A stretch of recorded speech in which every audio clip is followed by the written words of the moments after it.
No povídej, co jsi chtěl říct. Co jsem chtěl říct? Když tady je Milan. Chtěl jsem se omluvit, bys tam? Takže Počkej. já se omluvuju, že nejsou letos Stárek.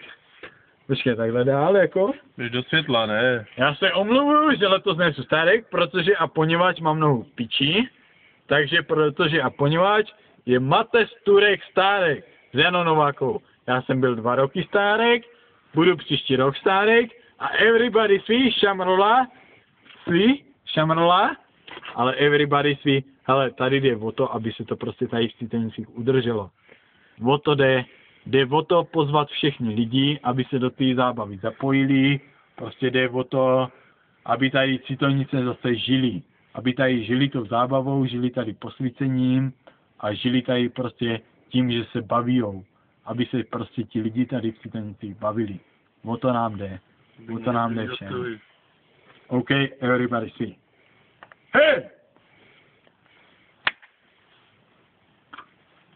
No, stačilo, ne? Muziky.